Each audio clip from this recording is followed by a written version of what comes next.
روزی راسکل کی آنکھیں کھلیں تو اس کے ذہن میں بے ہوش ہونے سے پہلے کا منظر کسی فلم کی طرح گھوم گیا۔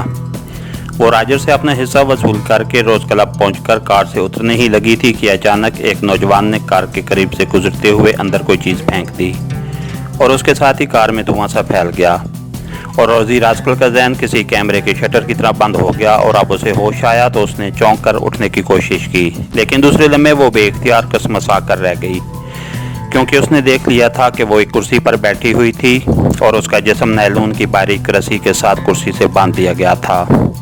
اس نے ادھر ادھر گردن گھما کر جائزہ لیا، وہ ایک خاصے بڑے کمرے کی دیوار کے ساتھ لگی ہوئی کرسی پر بیٹھی ہوئی تھی، جبکہ کمرے میں 4-5 کرسیاں ادھر ادھر پڑی ہوئی نظر آ رہی تھیں۔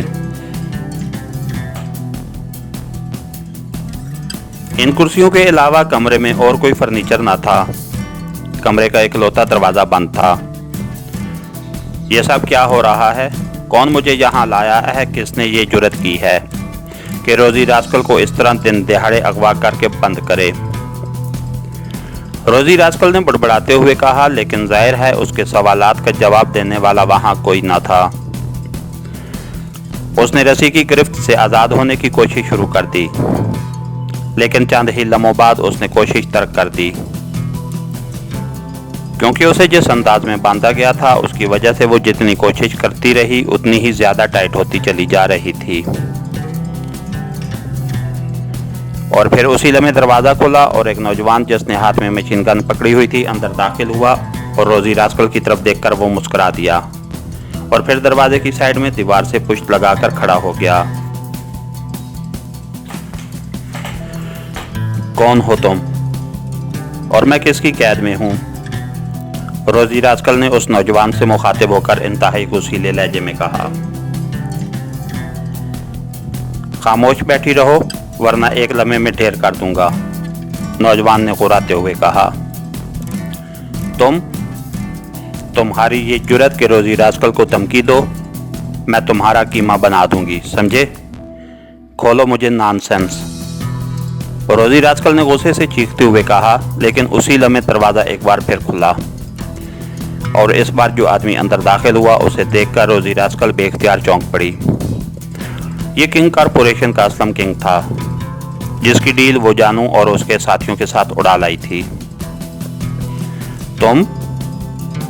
تم نے یہ سب کچھ کیا؟ میں نے تمہیں زندہ چھوڑ دیا تھا، اس لیے تم نے یہ کمینگی کی ہے۔ اگر تم میں ہمت ہے تو مجھے للکارتے، مجھ سے مقابلہ کرتے، یہ تم نے بزدلوں والا کام کیا ہے، روزی راسکل نے غصے سے چیختے ہوئے کہا تو اسلم کنگ جو اس کی طرف بڑا چلا آ رہا تھا بے اختیار ہنس پڑا۔ تم یا تو احمق ہو یا پھر واقعی دلیر عورت ہو، اور اب میں نے یہ فیصلہ کرنا ہے کہ تم کیا ہو، آنے والے نے مسکراتے ہوئے کہا اور ایک کرسی گھسیٹ کر وہ اس پر اطمینان سے بیٹھ گیا۔ اس کے ساتھ ہی اس نے جیب سے ایک مشین پسٹل نکال کر اپنی گود میں رکھ لیا۔ پہلے تو تم یہ سن لو کہ تمہارا باس راجر، اس کا نائب خاص جانو اور اس کا گروپ کے 8 افراد سب ہلاک کر دیے گئے ہیں۔ 50 کروڑ روپے کا سونا اور 50 کروڑ روپے کا گارنٹیڈ پے آرڈر جو تم لے گئی تھی وہ بھی برآمد کر دیا گیا ہے۔ تمہیں ہلاک اس لیے نہیں کیا گیا کہ میں تم سے ملنا چاہتا تھا، ورنہ جس طرح تمہاری کار میں بے ہوش کر دینے والی گیس کا کیپسول پھینکا گیا تھا اس کی جگہ بم بھی پھینکا جا سکتا تھا، اسلم کنگ نے بڑے مطمئن لہجے میں کہا۔ راجر، جانو اور اس کا گروپ اگر مارے جا چکے ہیں تو مجھے اسے کیا دلچسپی ہے؟ میں نے تو کام کرنا ہے، ان کے لیے نہ صحیح کسی اور کے لیے صحیح، اور اگر تم نے وہ ڈیل برآمد کر لی ہے تو کر لو، میں نے تو اپنا حصہ وصول کر لیا ہے۔ اب میری بلاس ہے کہ اس سونے اور رقم کا کیا ہوتا ہے اور کیا نہیں، لیکن تم نے مجھے اس طرح اغوا کرا کر اور اس طرح رسیوں سے باندھ کر یہ ثابت کر دیا ہے کہ تم بزدل آدمی ہو۔ تو مجھے فون کر کے کہہ دیتے، میں خود تمہارے پاس آ جاتی، میں کسی سے نہیں ڈرتی، سمجھے؟ روزی راسکل نے منہ بناتے ہوئے جواب دیا۔ میرا خیال ہے کہ ہر شخص تمہیں احمق سمجھ کر چھوڑ دیتا ہوگا، اس لیے تم ایسی باتیں کرنے کے باوجود ابھی تک زندہ ہو، اسلم کنگ نے کہا۔ میری بلا سے مجھے جو کوئی جو کچھ سمجھتا رہے، مجھے اس سے کیا فرق پڑتا ہے؟ لیکن یہ میں تمہیں بتا دوں کہ میں احمق نہیں ہوں۔ اگر میں احمق ہوتی تو اتنی بزدل اور اتنی بڑی ڈیل کو اتنی آسانی سے کور نہ کر لیتی، روزی راسکل نے منہ بناتے ہوئے کہا۔ مجھے اطلاع ملی ہے کہ یہ روز کلب تمہیں راجر نے لے کر دیا ہے، کیا درست ہے؟ اسلم کنگ نے کہا۔ اس نے مجھ پر کوئی احسان نہیں کیا، وہ بڑی ڈیلز کے معاوضے میں یہ روز کلب میرے نام منتقل کیا گیا ہے، روزی راسکل نے جواب دیتے ہوئے کہا۔ تم نے میری ڈیل کی خبر کہاں سے حاصل کی تھی اور کس طرح ہمیں بے ہوش کیا تھا؟ اس بار اسلم کنگ نے انتہائی سنجیدہ لہجے میں کہا۔ یہ میرا کاروباری راز ہے، میں نہیں بتا سکتی، روزی راسکل نے صاف جواب دیتے ہوئے کہا۔ کیا تم چاہتی ہو کہ تمہارا یہ خوبصورت چہرہ بگاڑ دیا جائے؟ اسلم کنگ نے غراتے ہوئے کہا۔ تمہارا جو جی چاہے کر لو، لیکن یہ یاد رکھنا کہ اگر میں زندہ رہ گئی تو تمہارا حشر انتہائی عبرتناک ہوگا۔ روزی راسکل اگر کسی کو زندہ چھوڑ سکتی ہے تو وہ اپنے دشمنوں سے بھیانک انتقام لینے کی بھی ہمت رکھتی ہے، روزی راسکل نے منہ بناتے ہوئے جواب دیا۔ لالو، اسلم کنگ نے عقب میں موجود مشین گن بردار سے مخاطب ہو کر کہا۔ یس سر، نوجوان نے انتہائی مؤدبانہ لہجے میں کہا۔ جا کر تیزاب کی بوتل لے آؤ اور اس روزی راسکل کے چہرے پر ڈال دو، اسلم کنگ نے انتہائی سرد لہجے میں کہا۔ یس سر، نوجوان نے کہا اور تیزی سے مڑ کر دروازے کی طرف بڑھ گیا۔ اب بھی وقت ہے روزی، میرے سوالوں کا جواب دے دو، ورنہ اگر تم زندہ بھی رہ گئی تو کسی کو منہ دکھانے کے قابل نہیں رہو گی، اسلم کنگ نے بات کرتے ہوئے کہا۔ منہ دکھانے کی مجھے ضرورت ہی نہیں ہے، میں چہرے پر نقاب پہن لوں گی، لیکن تمہارا وہ حشر کروں گی کہ تم نہ مر سکو گے نہ جی سکو گے۔ میں تمہارے جسم کی تمام ہڈیاں توڑ کر تمہارے اپاہج اور مفلوج جسم کو کوڑے کے ڈھیر پر پھینک دوں گی۔ جہاں مکھیاں تم پر بن بنائیں گی، کیڑے اور کتے تمہارا گوشت نوچیں گے، روزی راسکل نے انتہائی غصیلا لہجے میں کہا۔ اور اگر تم زندہ نہ رہی تو؟ اسلم کنگ نے پوچھا۔ تو پھر کیا ہوا؟ میری روح تم سے انتقام لے گی، تم بہرحال میرے انتقام سے بچ نہ سکو گے، روزی راسکل نے اسی طرح اطمینان بھرے لہجے میں کہا تو اسلم کنگ کے چہرے پر حیرت کے تاثرات ابھر آئے۔ تمہیں موت سے ڈر نہیں لگتا؟ جبکہ عورتیں تو چھپکلی اور چوہوں کو دیکھ کر خوف سے چیخنے لگ جاتی ہیں، اسلم کنگ نے پوچھا۔ میرا نام روزی راسکل ہے، روزی راسکل، میں نے بے شمار افراد کو اپنے ہاتھوں موت کے کاٹ اتارا ہے، مجھے موت سے کیوں خوف آئے گا، روزی راسکل نے منہ بناتے ہوئے جواب دیا۔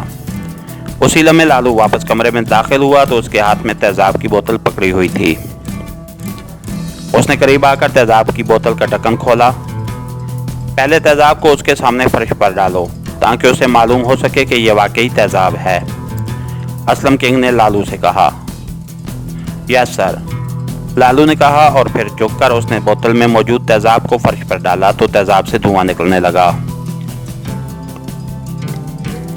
دیکھا تم نے، اب بولو، اسلم کنگ نے روزی راسکل سے مخاطب ہو کر کہا۔ تمہیں یہ تماشا کرنے کی ضرورت نہیں تھی، جو تم چاہتے ہو کر ڈالو، میں اس وقت بندھی ہوئی ہوں اور اس حالت میں تمہارا کچھ نہیں بگاڑ سکتی۔ ہاں، اگر تم بہادر ہو تو مجھے کھول دو، پھر دیکھو کہ یہ لالو یا تم میرے جسم پر کس طرح تیزاب ڈالنے میں کامیاب ہوتے ہو، روزی راسکل نے اسی طرح مطمئن لہجے میں جواب دیا۔ بوتل بند کر کے ایک طرف رکھ دو لالو، اور جا کر ڈیگر کو بلا لاؤ، اسلم کنگ نے کہا تو لالو نے اس بات میں سر ہلاتے ہوئے بوتل کا ڈھکن بند کیا اور واپس مڑ گیا۔ اس نے بوتل دروازے کے قریب دیوار کے ساتھ رکھ دی اور خود دروازے سے باہر نکل گیا۔ میں تمہیں زندہ رہنے کا آخری موقع دینا چاہتا ہوں، ڈیگر انتہائی خوفناک لڑاکا ہے، وہ ایک لمحے میں تمہاری گردن توڑ دے گا، اسلم کنگ نے کہا تو روزی راسکل بے اختیار ہنس پڑی۔ تم ڈیگر کو لڑاکا کہہ رہے ہو؟ ڈیگر کو لڑنے کی الف بے بھی نہیں آتی، روزی راسکل نے منہ بناتے ہوئے کہا۔ کیا تم ڈیگر کو جانتی ہو؟ اسلم کنگ نے چونک کر پوچھا۔ ہاں، وہ پہلے ہوٹل ریڈ کارڈ میں ملازم تھا، پھر وہ کسی بڑے آدمی کا باڈی گارڈ بن گیا۔ اس کے بعد کا مجھے علم نہیں ہے، البتہ ہوٹل کے دنوں میں وہ ایک بار میرے ہاتھوں پٹ چکا ہے، روزی راسکل نے کہا۔ کیا کہہ رہی ہو تم؟ ڈیگر تم سے پٹ چکا ہے؟ اسلم کنگ نے حیرت بھرے لہجے میں کہا۔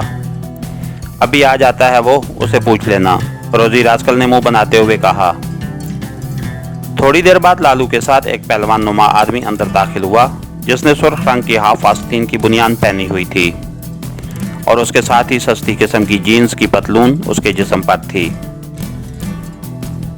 جسمانی لحاظ سے وہ واقعی ورزشی اور ٹھوس جسم کا مالک نظر آ رہا تھا۔ وہ روزی راسکل کو دیکھ کر چونک پڑا۔ یس باس، اس نے اسلم کنگ کے قریب آ کر مؤدبانہ لہجے میں کہا۔ اسے جانتے ہو ڈیگر؟ اسلم کنگ نے روزی راسکل کی طرف اشارہ کرتے ہوئے کہا۔ یس باس، یہ روزی راسکل ہے، پیشہ ور قاتلہ اور لڑاکا، روز کلب کی مالکہ ہے، ڈیگر نے جواب دیا۔ اس کا کہنا ہے کہ اس نے تمہیں ہوٹل ریڈ کارڈ میں پیٹا تھا، کیا یہ درست کہہ رہی ہے؟ اسلم کنگ نے کہا۔ یس باس، اس وقت میں اس میدان میں نووارد تھا، ڈیگر نے جواب دیا۔ گڈ، تمہاری یہ عادت مجھے پسند ہے کہ تم سچ بولتے ہو۔ میں چاہتا ہوں کہ تم میرے سامنے روزی راسکل سے مقابلہ کرو اور اس کی گردن توڑ دو۔ کیا تم تیار ہو؟ لیکن یہ خیال رکھنا کہ اس بار اگر تم نے شکست کھائی تو تمہارا انجام عبرتناک ہوگا۔ میں شکست کھانے والوں کو کتوں کی موت مارتا ہوں، اسلم کنگ نے سخت لہجے میں کہا۔ آپ کے حکم کی تعمیل ہوگی باس، بلکہ آپ نے مجھے اپنا انتقام لینے کا موقع دے دیا ہے، آپ دیکھیں گے کہ میں اس کا کیا حشر کرتا ہوں، ڈیگر نے جواب دیتے ہوئے کہا۔ گڈ شو، اسلم کنگ نے کہا اور کرسی سے اٹھ کھڑا ہوا۔ مشین پسٹل اس نے گود سے اٹھا کر ہاتھ میں پکڑ لیا تھا۔ لالو، یہ کرسی اٹھاؤ اور دیوار کے ساتھ رکھ دو۔ باقی کرسیوں کو بھی ہٹا دو، اسلم کنگ نے کہا تو لالو نے کرسی اٹھائی اور اسے دروازے کے قریب دیوار کے ساتھ لگا کر رکھ دیا اور اسلم کنگ اس پر بیٹھ گیا، جبکہ لالو نے کمرے میں موجود دوسری کرسیاں ہٹانا شروع کر دیں۔ اور اگر میں نے تمہارے ڈیگر کی ہڈیاں توڑ دیں تو پھر؟ روزی راسکل نے پوچھا۔ میرا وعدہ ہے کہ تمہیں زندہ چھوڑ دیا جائے گا، اسلم کنگ نے جواب دیتے ہوئے کہا تو روزی راسکل نے اس بات میں سر ہلا دیا۔ کرسیاں ہٹائیں گئی تو لالو اسلم کنگ کے ساتھ آ کر کھڑا ہو گیا، جبکہ ڈیگر درمیان میں کھڑا اسلم کنگ کی طرف دیکھنے لگا۔ ڈیگر، تم دوسرے کونے میں جا کر کھڑے ہو جاؤ اور لالو تم روزی راسکل کی رسیاں کاٹ دو۔ اور روزی راسکل چونکہ کافی دیر سے بندی بیٹھی ہے، اس لیے اسے اجازت ہے کہ جب یہ کہے گی اس وقت مقابلہ شروع ہوگا۔ اور روزی راسکل، اگر تم نے مقابلہ کرنے کی بجائے کوئی غلط حرکت کی تو دوسرے لمحے گولی تمہاری کھوپڑی کو پاش پاش کر دے گی، اسلم کنگ نے کہا۔ تم فکر نہ کرو، میں مقابلہ کروں گی، روزی راسکل نے جواب دیتے ہوئے کہا تو اسلم کنگ کے اشارے پر لالو نے کوٹ کی اندرونی جیب سے ایک تیز دار خنجر نکالا اور روزی راسکل کی طرف بڑھ گیا۔ اس نے مشین گن کانتے سے لٹکا رکھی تھی، کرسی کے قریب جا کر اس نے بجلی کی سی تیزی سے خنجر کی مدد سے چند رسیاں کاٹیں اور پھر واپس اسلم کنگ کی طرف مڑ گیا۔ روزی راسکل نے باقی ماندہ رسیاں ہاتھوں سے ہٹائیں اور پھر اچھل کر کھڑی ہو گئی۔ اس نے اپنی کلائیاں مسلیں اور اس کے بعد وہ مسکراتی ہوئی کمرے کے درمیان میں آ گئی۔ تو پھر تم نے فیصلہ کر ہی لیا کہ آپ نے اس بلی کے بچے کو میرے ہاتھوں مروا دو گے، روزی راسکل نے مسکراتے ہوئے کونے میں کھڑے ڈیگر کی طرف اشارہ کرتے ہوئے اسلم کنگ سے کہا۔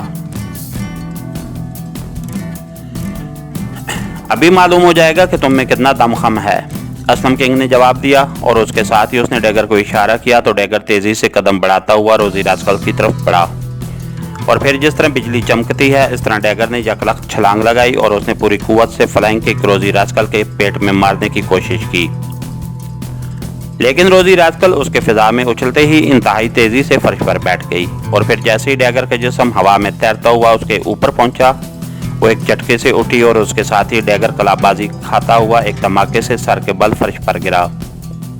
اس کے حلق سے چیخ نکلی اور دوسرے لمحے اس کا جسم الٹ کر فرش پر گرا۔ اس نے 2 جھٹکے کھائے اور ساکت ہو گیا۔ اس کی آنکھیں بے نور ہو چکی تھیں۔ اٹھاؤ اپنے لڑاکے کی لاش اور کسی دوسرے کو بلاؤ، روزی راسکل نے منہ بناتے ہوئے کہا تو اسلم کنگ کا چہرہ حیرت سے بگڑ سا گیا۔ یہ مر گیا ہے کیا واقعی؟ اسلم کنگ نے ایسے لہجے میں کہا جیسے اسے یقین نہ آ رہا ہو۔ ہاں، اس کی گردن کی ہڈی ٹوٹ گئی ہے اور ابھی تو میں نے صرف اس کے جسم کو ایک تھپکی دی ہے۔ اصل میں یہ انتہائی معمولی آدمی تھا، اس لیے میں نے اسے لڑنا اپنی توہین سمجھا، ورنہ تو میں انتہائی معمولی رقم فائر سنڈیکیٹ کے تحت پوری دنیا میں گیم کلب قائم ہے، اور یہ گیم کلب روزانہ کروڑوں اربوں ڈالر کا منافع کماتے ہیں۔ اسلم کنگ نے جواب دیتے ہوئے کہا، تمہاری بات درست ہے، لیکن میں پھر بھی کسی کے ماتحت کام نہیں کر سکتی۔ اب جب کہ تم نے 1 ارب روپے کا نام لیا ہے تو تم ٹائیگر کی فکر مت کرو، میں اسے بغیر کسی معاوضے کے ہلاک کر سکتی ہوں۔ تم مجھے وہ بڑا کام دو، روزی راسکل نے کہا۔ نہیں، اب میں نے ارادہ بدل دیا ہے، اگر اس کے رابطے حکومت سے ہیں تو پھر اس کی اچانک موت سے حکومت چونک پڑے گی، جبکہ میں حکومت کو ہوشیار نہیں کرنا چاہتا۔ جہاں تک اس بڑے کام کا تعلق ہے اس کا خاکہ میں تمہیں بتا دیتا ہوں۔ پاک ایشیا میں آئندہ ماہ ایک بین الاقوامی کانفرنس ہو رہی ہے بنیادی حقوق کے موضوع پر۔ اس کانفرنس کے تحفظ کے لیے حکومت کی طرف سے انتہائی سخت انتظامات ہوں گے، جبکہ میں اس کانفرنس میں شامل کافرستانی وفد کو اس انداز میں ہلاک کرانا چاہتا ہوں کہ اس کا تمام تر الزام حکومت پاک ایشیا پر آئے۔ اسلم کنگ نے کہا تو روزی راسکل بے اختیار اچھل پڑی، اس کی آنکھوں میں بے پناہ چمک ابھر آئی تھی۔ اوہ، یہ ہے میرے مطلب کا کام، بہت خوب، روزی راسکل نے بڑے فاخرانہ لہجے میں کہا۔ کیا تم واقعی یہ کام کر لو گی؟ تمہیں شاید اس کی مشکلات کا اندازہ نہیں ہے، اسلم کنگ نے کہا۔ تم نے 50 کروڑ روپے کے سونے کی ڈیل کے لیے کس قدر حفاظتی انتظامات کر رکھے تھے نا؟ پھر کیا ہوا؟ میں نے کس طرح آسانی سے سب کچھ کر لیا اور میرے کسی آدمی کو خراش تک نہ آئی۔ اس طرح یہ کام بھی ہو جائے گا، حکومت اور اس کے آدمی دیکھتے رہ جائیں گے اور روزی راسکل اپنا کام کر جائے گی، روزی راسکل نے کہا۔ اسی بات پر تو میں حیران ہوا تھا کہ آخر تم نے یہ سب کچھ کیسے کر لیا تھا۔ چلو، مجھے پہلے تو تم نے نہیں بتایا تھا، اب بتا دو، اسلم کنگ نے مسکراتے ہوئے کہا۔ نہیں، یہ میرے اصول کے خلاف ہے، تمہیں کام چاہیے، کام ہو جائے گا۔ کس طرح ہوگا اس بات کو مت کرے دو، اس میں تمہاری اور میری بہتری ہے، پھر بولو، شروع کر دو کام، روزی راسکل نے کہا۔ ابھی تو بڑا وقت ہے اس کام میں، بہرحال آپ اس بات کو طے سمجھو کہ یہ کام تمہیں ہی ملے گا، لیکن ٹائیگر کے بارے میں تم نے مجھے جلد از جلد رپورٹ دینی ہے، اسلم کنگ نے کہا، اور اس کے ساتھ ہی اس نے میز کی دراز کھول کر ایک لفافہ نکالا اور اسے روزی راسکل کی طرف بڑھا دیا۔ اس میں 50 لاکھ کا گارنٹیڈ پے آرڈر ہے اور یہ ہے کارکردگی کی چابی، یعنی کار کی چابی، اسلم کنگ نے دروازے سے ہی رنگ میں لگی ہوئی چابی نکال کر دیتے ہوئے کہا۔ شکریہ، روزی راسکل نے کہا تو اسلم کنگ نے انٹرکام کا ریسیور اٹھایا اور 2 نمبر پریس کر دیے۔ یس سر۔ دوسری طرف سے رابطہ قائم ہوتے ہی ایک مؤدبانہ آواز سنائی دی، لالو کو میرے پاس بھیجو، اسلم کنگ نے کہا اور ریسیور رکھ دیا۔ میرا آدمی لالو آ رہا ہے، وہ تمہیں اپنے ساتھ لے جائے گا اور تمہاری کار تمہارے حوالے کرے گا۔ ایک نمبر نوٹ کر لو، یہ نمبر براہ راست میرا ہے، اس نمبر پر اگر رابطہ ہو جائے تو مجھ سے بات ہو جائے گی، اگر رابطہ نہ ہو تو سمجھ لینا کہ میں موجود نہیں ہوں، اسلم کنگ نے کہا اور ساتھ ہی ایک نمبر بتا دیا تو روزی راسکل نے اس بات میں سر ہلا دیا۔ چند لمحوں بعد کمرے کا دروازہ کھلا تو لالو اندر داخل ہوا۔ یس باس، لالو نے انتہائی مؤدبانہ لہجے میں کہا۔ روزی راسکل کو ساتھ لے جاؤ، سفید کار میں نے اسے تحفے میں دے دی ہے، وہ اس کے حوالے کر دو اور اسے گیٹ سے باہر چھوڑ کر اپنی ڈیوٹی پر چلے جاؤ، اسلم کنگ نے اسے ہدایات دیتے ہوئے کہا۔ یس باس، لالو نے جواب دیا تو روزی راسکل اٹھ کھڑی ہوئی، اس نے لفافہ اٹھا کر جیکٹ کی جیب میں ڈال دیا تھا۔ اوکے، روزی راسکل نے مسکراتے ہوئے کہا اور پھر کار کی چابی کا رنگ انگلی میں گھماتی ہوئی بڑے فاخرانہ انداز میں مڑ کر بیرونی دروازے کی طرف بڑھ گئی۔ اسلم کنگ خاموش بیٹھا اسے جاتا ہوا دیکھتا رہا۔